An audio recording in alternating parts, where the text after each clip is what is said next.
Canadian police are on the hunt for a missing woman. Though all indications suggest murder, they must rely on a single strand of animal hair to prove it.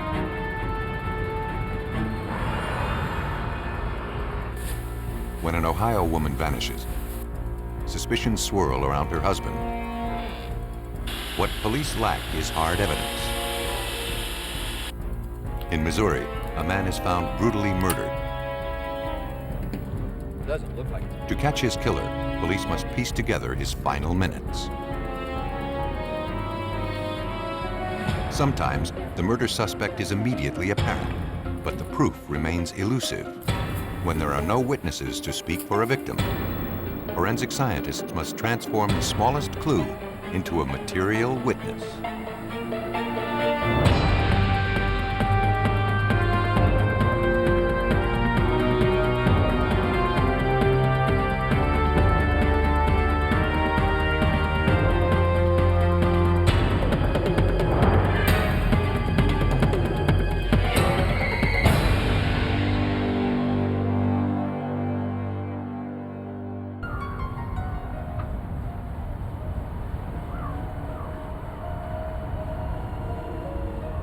Tucked away in the Gulf of St. Lawrence in the southeast corner of Canada lies the remote and sparsely populated Prince Edward Island. On October 7th, 1994, the Royal Canadian Mounted Police, or RCMP, responded to a complaint about an abandoned vehicle found on private property. When the constable arrived, he discovered the car resting a few hundred yards off a private road. No tags were present. 41 to base. A check on the vehicle identification number revealed it was registered to a woman named Shirley Dugay. Number IG4, AB69. Police arranged to have the vehicle impounded and then began trying to track down the owner. But when the woman failed to return their calls, detectives decided to go to her address. There, they were met by Shirley Dugay's father and her children's babysitter. The news of the abandoned car concerned them. Shirley, they said, had not been heard from in some time. The babysitter said that she last saw the 32-year-old mother of 5 4 days earlier. Shirley was leaving to run some errands. She never mentioned where she was going. She said goodbye and promised to be back in a few hours.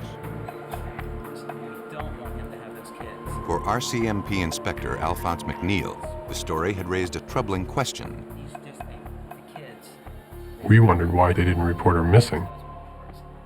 They said that they were concerned that an ex-common law spouse by the name of Douglas Bimish, who she had the three young children with, would end up getting the children if social services found out that she was missing or gone. So they tried to hold back that information as long as they could, hoping that they would find her. For investigators, the time for waiting was over. Fearing that harm may have come to Shirley Dugay, police processed her abandoned vehicle for clues. What they found was not encouraging. Dozens of tiny reddish-brown stains tested positive for human blood. And barely visible blood-stain patterns found on the windshield and larger ones on the seats were consistent with having been caused by someone being punched or bludgeoned. There was blood in the vehicle. Shirley Dugay had been missing for 4 days, so we were concerned that Shirley Dugay had met some form of demise in that vehicle. Investigators returned to the area where the abandoned car had been found.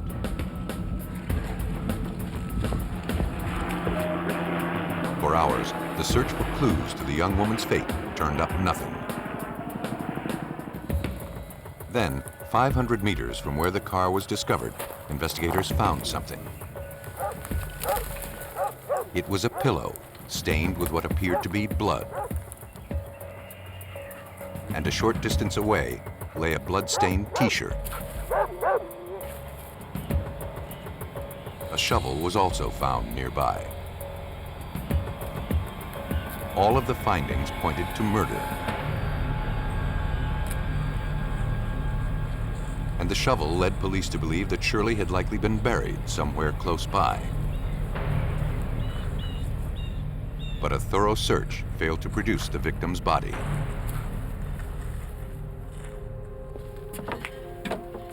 Now, police wanted to speak with the man who had the most to gain from her disappearance. Her ex-common-law husband and the father of 3 of her children. Doug Bimish admitted that he and Shirley's relationship had been troubled in the past. And he realized that her family probably blamed him for her disappearance. But he insisted he knew nothing about it. For the sake of the children, he and Shirley had managed to work out their problems. He said he last saw her a week or so earlier. He had been having car problems, and Shirley offered to give him a ride to a job site where he was employed as a construction worker. On the way there, they had a pleasant conversation about their kids and planned to speak more later. She then dropped him off at the site, and the two said goodbye. He hadn't heard from her since. Doug Bimish sensed that something was bothering Shirley. He speculated that she had left town to visit some friends in Toronto. But it turned out that no one there had heard from her in some time.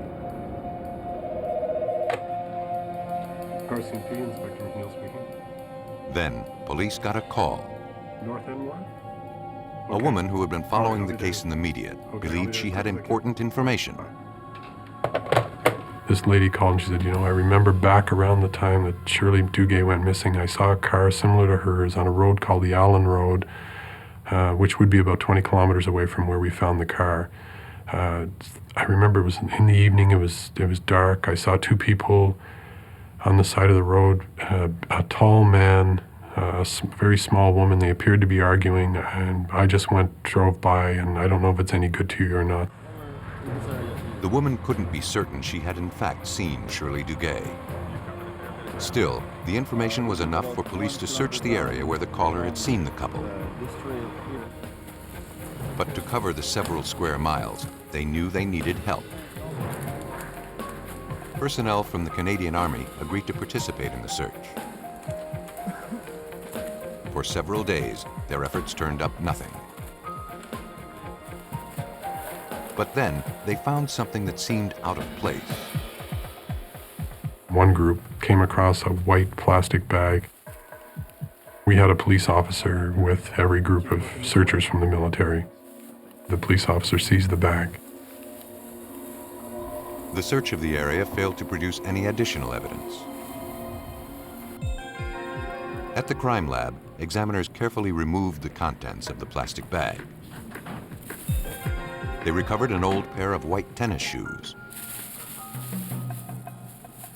There was also a large man's jacket stuffed inside. Several fibres and a single white hair were recovered. But further scrutiny revealed the presence of tiny stains that tested positive for human blood. Based on the information provided by the witness, police believed it had originated from Shirley Dugay. Now they needed to prove it. But there was a problem. We didn't have Shirley Dugay, so we needed to be able to develop a DNA profile. The way we did that's what's called, in some cases, reverse paternity. We took a sample from her father, her brother, and her 2 sons. Though everyone's DNA is unique, a genetic family resemblance exists among blood relatives.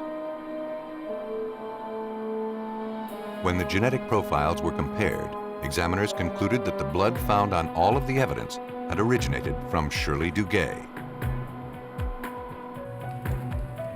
Though the 32-year-old mother's whereabouts remained uncertain, all the evidence suggested she had been the victim of a violent crime. Police on Canada's Prince Edward Island continued searching for missing 32-year-old mother of 5, Shirley Dugay. Though efforts to find her had gone unsuccessful, authorities had found clues suggesting she had met with a violent fate. Among them was a man's jacket found stained with blood that had originated from Shirley. Looking for clues as to who might want to harm the young mother, officers from the Royal Canadian Mounted Police questioned Shirley's friends. They all believed that Shirley's ex-husband, Doug Bimish, was somehow involved in the disappearance. Recently, Shirley had started dating again. That had enraged her possessive and jealous ex-husband. And Doug Bimish had a history of violence. When was the last time you saw those guys? But the friend didn't recall if Bimish owned a jacket like the one found with Shirley's blood on it.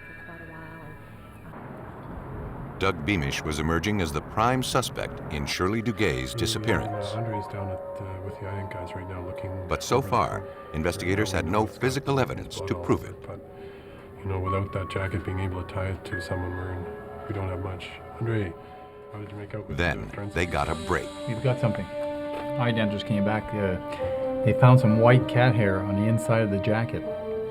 And all I could think about all the way down here was Bimish and his white cat in his house. That was all RCMP Inspector Alphonse McNeil needed to hear. We knew that he had a white cat and there were white hairs in the jacket. So the process then was to find a lab that could examine these if we were able to seize from blood from the cat. With a warrant in hand, police and a local veterinarian returned to Doug Bimish's house. The suspect continued to deny any involvement in Shirley's disappearance and claimed that he didn't own a jacket like the one stained with her blood. Though it seemed like a long shot, authorities took possession of his cat, Snowball, hopeful they could somehow establish a genetic link to the hair found on the blood-stained jacket. Blood and hair samples were collected from Bimish's cat. But now, investigators had to find someone who was an expert in analyzing cat DNA. At the National Cancer Institute in Frederick, Maryland, they found one. There, biologist Dr. Stephen O'Brien has looked to the feline genetic code for help in medical research. When contacted, he agreed to help Canadian police. But Dr. O'Brien and his team never imagined that by cracking the feline genetic code, they might also help crack a baffling criminal case. The request to match a cat's DNA was unique in medical and legal history.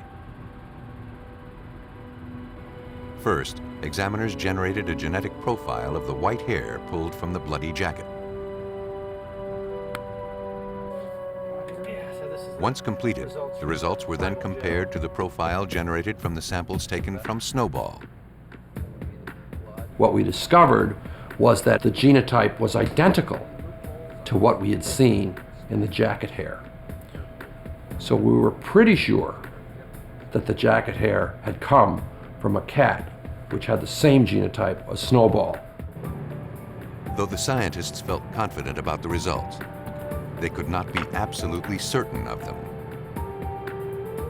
It was possible that the few thousand cats roaming on the isolated Prince Edward Island shared a common ancestry.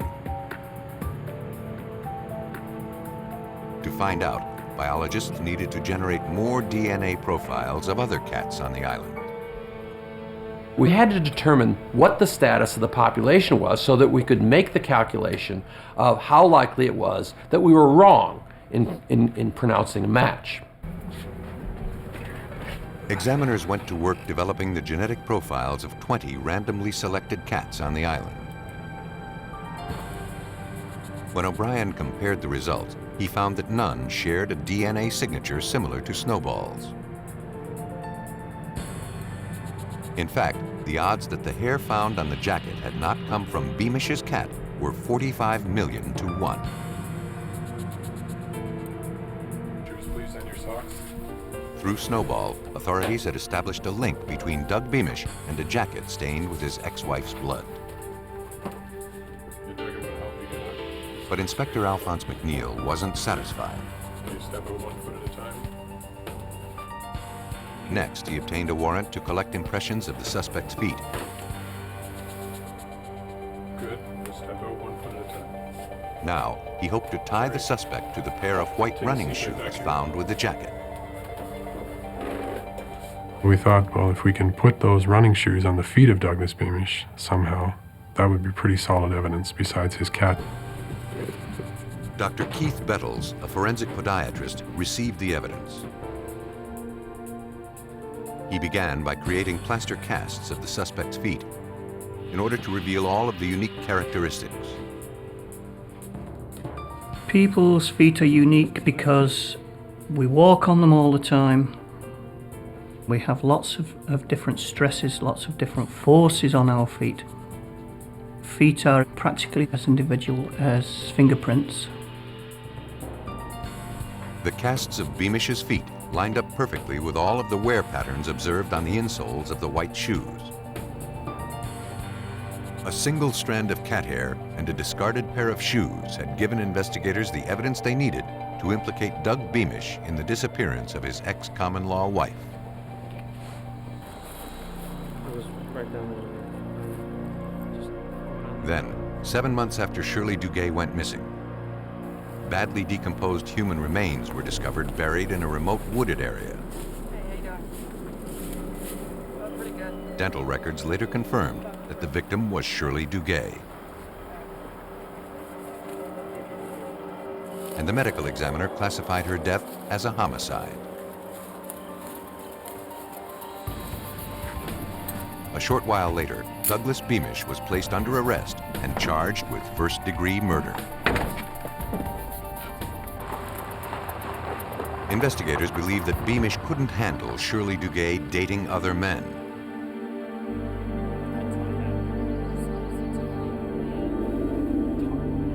Somehow, he manipulated her into giving him a ride in her car and directed her to a remote spot.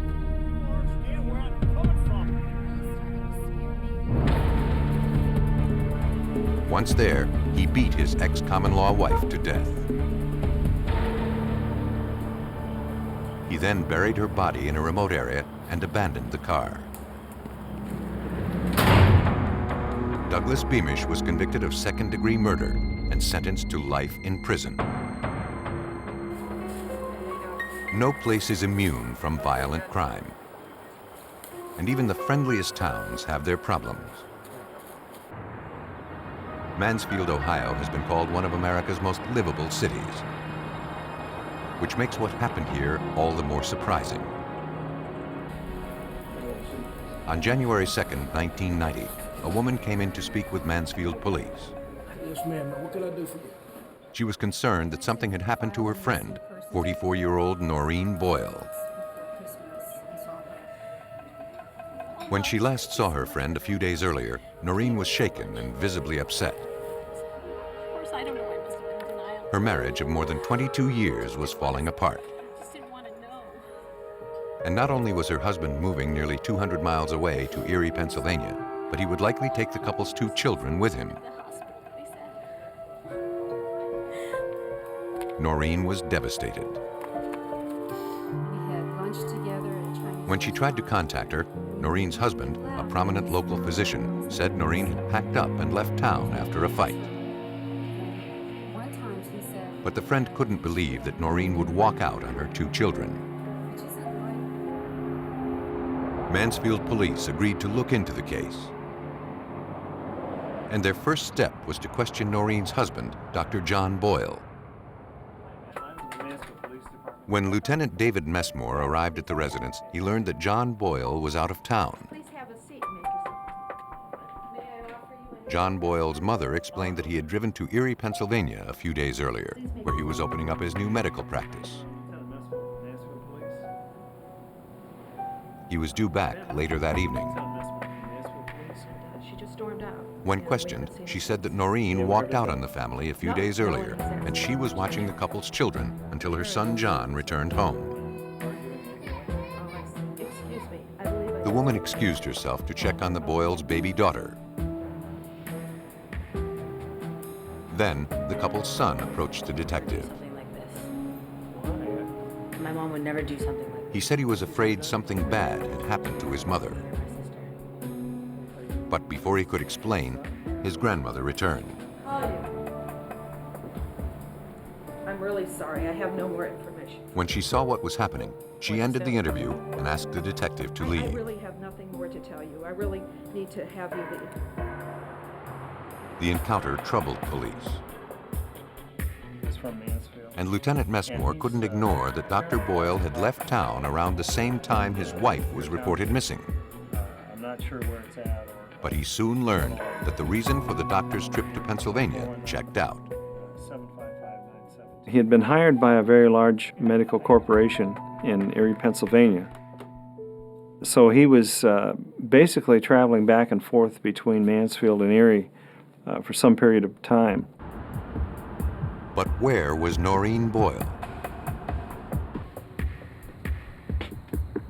Later that evening, Detective Messmore returned to the residence. His visit had been anticipated. Dr. Boyle's lawyer answered the door. You represent Dr. Boyle? I do. Oh, okay. Is he home right now? Well, His client had in fact returned home from Pennsylvania. be aware they're going through divorce.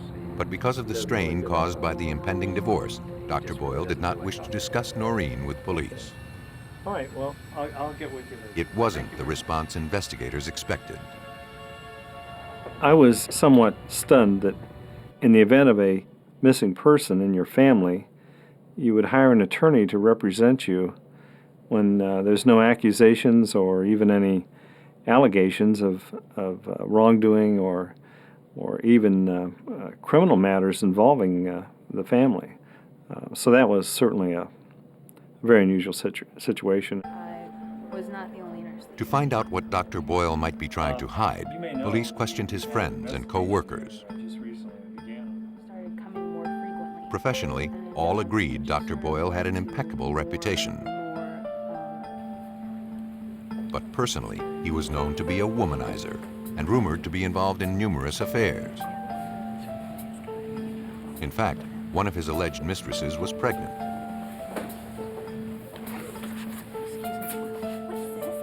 And everyone speculated that the child belonged to Dr. Boyle. Though that made him a bad husband, it didn't mean he was capable of physical violence. In fact, only one person seemed to believe otherwise, and that was the Boyle son.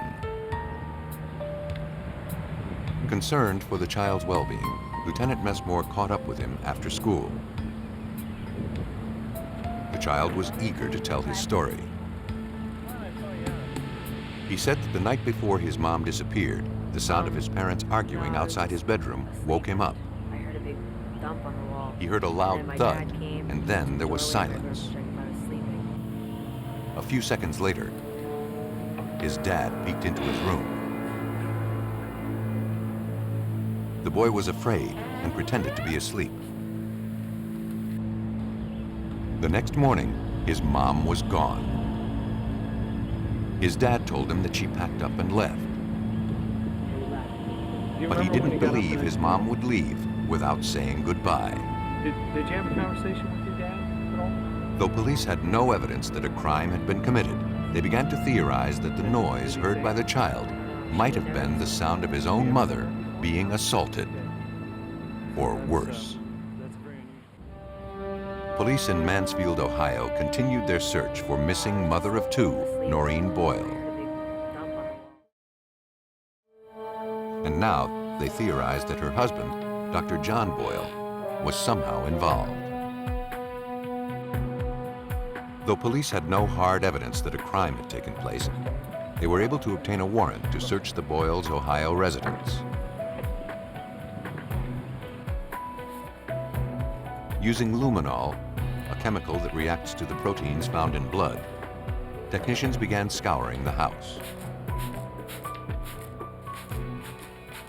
but their efforts failed to turn up any evidence of a violent crime. Still, investigators persisted. To learn more, they contacted authorities in Erie, Pennsylvania, where Dr. Boyle was setting up his new medical practice. Hi, Mill Creek Township Police Department. Pennsylvania detectives tracked down a real estate agent there who had recently sold a house to Dr. Boyle and a pregnant woman who introduced herself as his wife. She recalled that Dr. Boyle was particularly interested in the home's concrete basement floor. He said he was eager to tear it up in order to build a playroom for his children. He offered to pay the asking price as long as he could take possession of the house immediately. The real estate agent turned over the sales agreement, which was signed by both the doctor and his wife. Pennsylvania authorities forwarded a copy to Mansfield Police Lieutenant David Messmore. In that copy, it was noted that Dr. Boyle signed it, and also an N. Sherry Boyle. And checking further into the background, it was quite obvious that Norin's name was not Sherry for a middle name. Dr. Boyle had purchased the home with a woman pretending to be his wife. Investigators subpoenaed the suspect's most recent credit card statements. They learned that he had used his card to rent a jackhammer and to purchase indoor-outdoor carpeting and a load of concrete. Suddenly, all of the pieces were adding up. I had the feeling and very strong suspicion that the body would be in that location. Pennsylvania authorities issued a warrant to search the basement of Dr. Boyle's new home. Beneath some shelving and the indoor-outdoor carpeting, they found a badly poured patch of concrete. It was roughly the size of a makeshift grave. A crew was called in to dig up the concrete floor. After some time, they recognized the unmistakable smell of a decaying body. Then, a few feet down, they discovered a tarp. And inside were the badly decomposed remains of a human body. After carefully excavating the grave, the remains were transported to the medical examiner's office. A watch and other pieces of jewelry worn by the victim matched the description of those worn by Norin Boyle. And dental records confirmed that the victim was, in fact, the 44-year-old mother of two. Norin had been savagely murdered.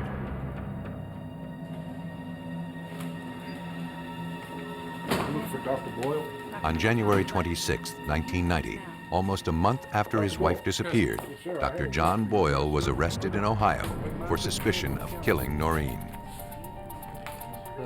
Despite the evidence against him, the doctor maintained his innocence. Okay, sir. Someone was trying to frame him.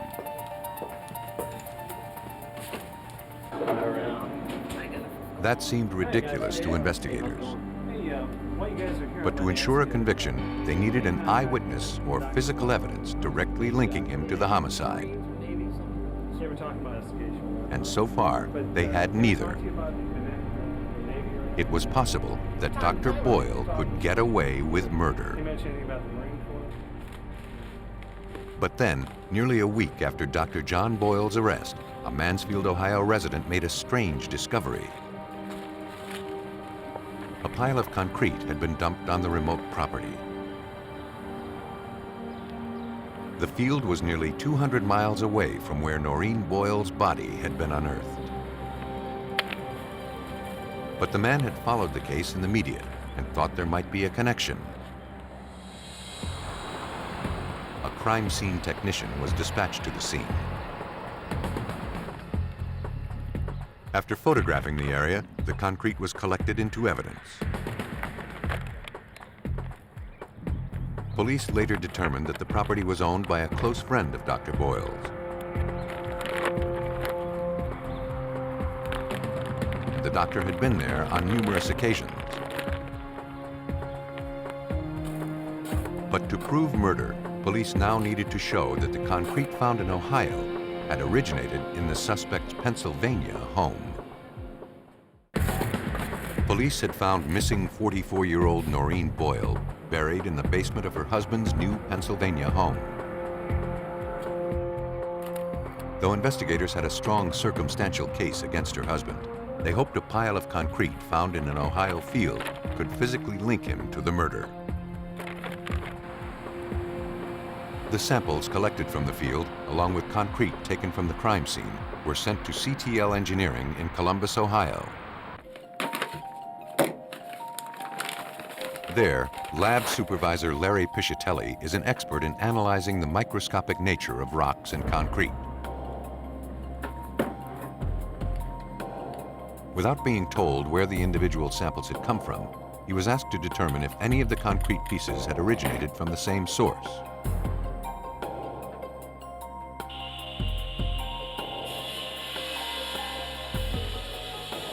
To analyze the internal structure of the concrete, the samples are cut into cross-sectional pieces using a diamond-tipped saw.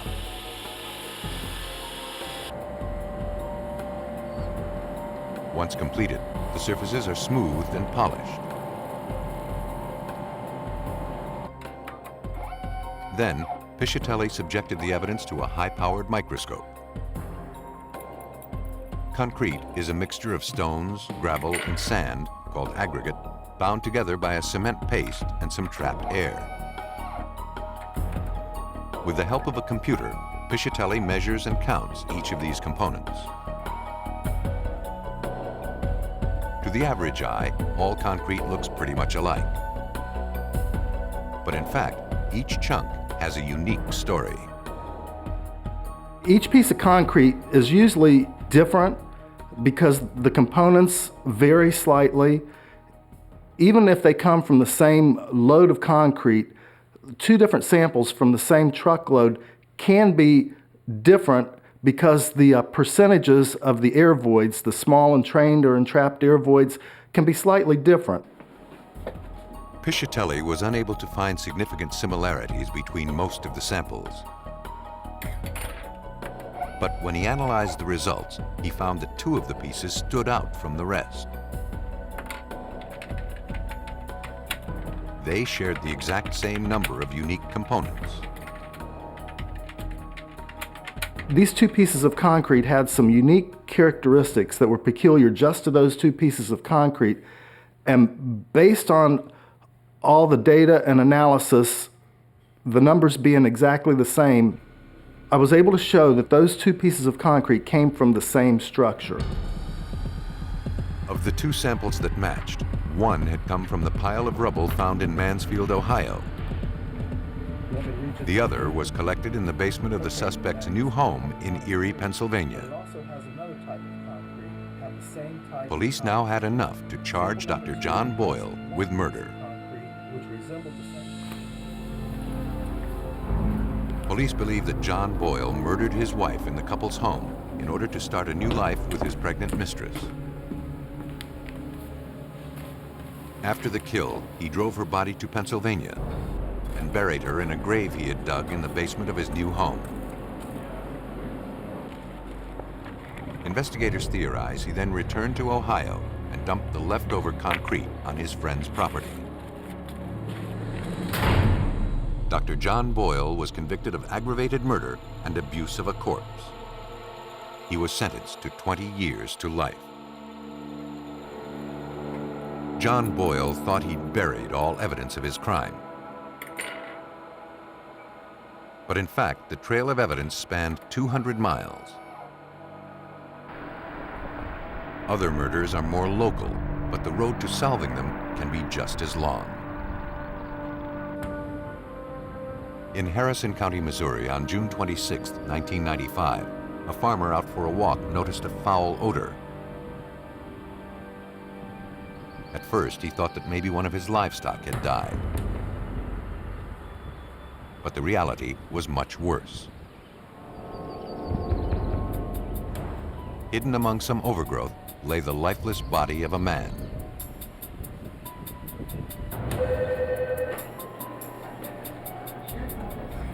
After receiving the 911 call, dispatchers contacted officers of the Major Case Squad, a group of law enforcement personnel from several neighboring jurisdictions.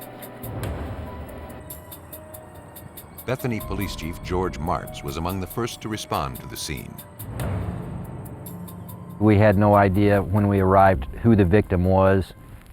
There was no identification on the body that we were able to determine at that time. But the manner in which he died was clear. He had been shot several times. Police recovered an empty box of ammunition. And a few feet away, they found several spent shotgun shell casings. Then, Sheriff Greg Kuhn from the nearby Grundy County Sheriff's Department arrived at the location. He believed he recognized the victim as a local resident by the name of Al Pinaker. After I looked at the body, I felt that it might have been Al Pinaker, who I had dealt with in the past in Grundy County. Really couldn't tell for sure, but it just appeared to me that might be who it was. Unsure what was evidence and what was roadside trash, investigators collected numerous items scattered around the area. They found and collected a small plastic clock. On the back was torn adhesive with tiny synthetic fibers clinging to it. They also located a single strand of brown leather lying in the middle of the road. Police hoped that somewhere among the debris were clues that could explain this brutal murder. At autopsy, the medical examiner confirmed that the victim had died as a result of several 12-gauge shotgun blasts. He'd been shot twice in the back and once in the face. The victim's fingerprints were lifted and then passed on to Harrison County Police. Investigators requested Al Pinaker's fingerprint card, which was on file in Grundy County. When they compared those prints with the ones taken from the homicide victim, they found a perfect match. Now, detectives from the Major Case Squad had to figure out who wanted Al Pinaker dead. Major Case Squad. Soon they got their first break. Okay, when did she report him missing? Police learned that the victim had been reported missing a few days before his body was discovered. Okay, thanks for calling. And the report had been filed by his fiancée. Police immediately arranged for an interview. The victim's fiancée told detectives that she and Al had been living together for some time. She said that she last saw him a few hours before he went missing. Need anything from the store? She had left the house to go run a few errands. All right, see you later. Al said he was going to cut the grass and do some work around the house. He hadn't mentioned any plans to leave that day. 5 days ago. Recently, she had been trying to help him overcome a drug problem. He had been doing his best to stay far away from his drug-dealing friends. John Middleton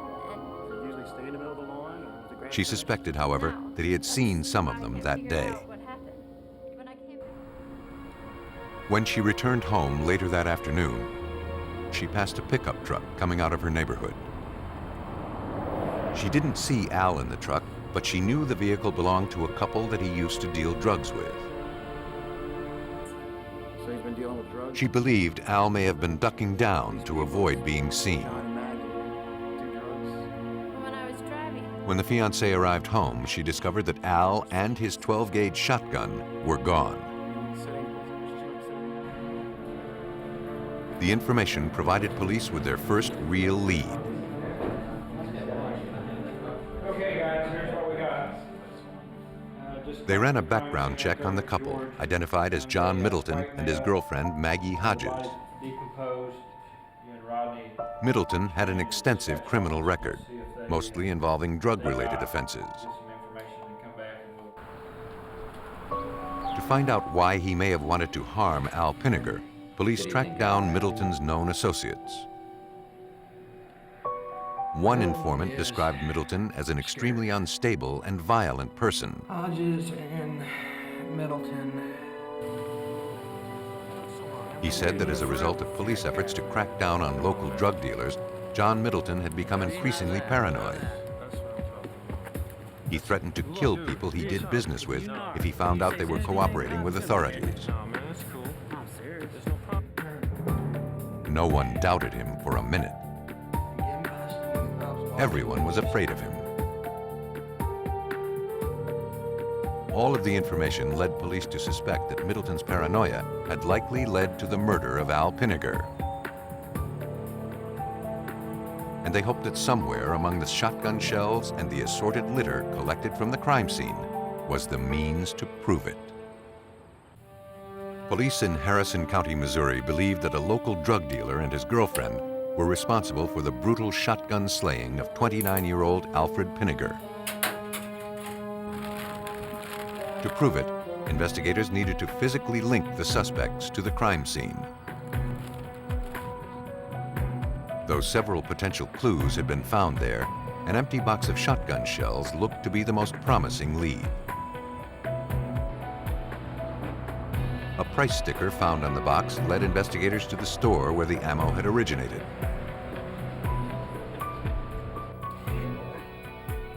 An employee there pulled recent sales records. According to receipts, several boxes of shells were bought on the day of the murder. The clerk recalled that two men and a woman had come in together to make the purchases. She also remembered something else. A few hours after the purchase, two of the three customers returned to the store. They had unused cartridges and wanted to return them for a refund. The clerk didn't recall seeing the other man who had been in with them earlier. When shown photographs, she picked out Al Pinaker, John Middleton, and Maggie Hodges as the three who bought the boxes of ammo earlier that day. Did she come back the second time? Yeah. And she identified Middleton and Hodges as the two who came back to return the unused ammo. Though the evidence didn't prove murder, it was enough for police to obtain arrest warrants. Believing that Middleton and his girlfriend were capable of great violence, police cautiously approached the house they shared together. John Middleton was quickly subdued.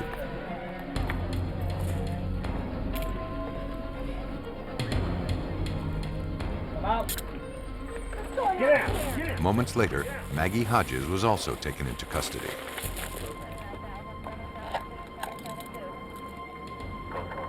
After the suspects were removed from the scene, police began searching for proof of murder. Inside Middleton's pickup truck, they collected a fringed brown leather jacket. As the search continued, technicians found a potential clue. Bethany Police Chief George Martz. We took a piece of the dashboard from the Middleton truck that had a sticky substance on it, and on that sticky substance were fibres. Those fibres appeared to match the clock we found at the crime scene. So we removed a piece of the dash, the entire dash, and sent that to the lab for analysis. All of the evidence was forwarded to the Missouri State Highway Patrol Crime Lab, located in Jefferson City. There, criminalist Kathleen Green worked the case. Almost immediately, she noticed that the fringes on the brown leather jacket appeared identical to a piece of brown leather found at the crime scene. I looked at the jacket to see if there was any fringe missing from it, and did find an area where there was a piece of fringe missing. I then compared the question end of the fringe to the question area on the jacket to determine if it was originally attached to it. Though the pieces lined up well, Green was unable to conclusively state that the piece of leather had in fact come from Middleton's jacket. She turned her attention to the stick-on clock found near Al Pinaker's body. When she compared the adhesive on the back of the clock to the adhesive stuck to Middleton's dashboard, she found numerous similarities. It was the same size, it had the same coloring, they were both made of the same type of material. When the torn edges of the two pieces were placed side by side under a comparison microscope, examiners found a match. Next, fibers found on the stick-on clock were compared to carpet samples collected from the vehicle. Criminalist Jenny Smith found one consistency after another. We determined that the fiber from the clock face, this would have been considered the question fiber, was similar in physical and chemical composition to the fiber from the suspect vehicle. Therefore, we would conclude that this fiber, question fiber, could have come from this vehicle.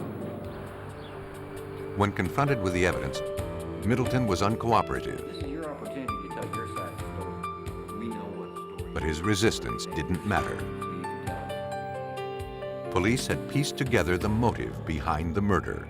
Do you think about this real long? My belief is that Mr. Middleton thought Alfred Pinaker was about to rat him out to the police department and to law enforcement authorities, and Mr. Middleton was not going to allow that to happen. You're in some bad trouble. But Middleton was wrong. John, this is your The victim had made no attempt to contact authorities. Police believe that on the day of the murder, John Middleton and Maggie Hodges drove to Al Pinaker's house. They asked him to go target shooting, and he agreed. What he didn't know was that he was the intended target.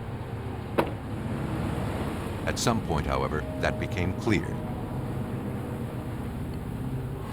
A scuffle started inside the car. Pinaker escaped, but he didn't get far.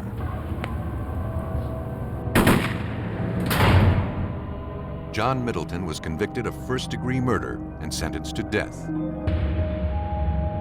Maggie Hodges pled guilty and was sentenced to 50 years in prison.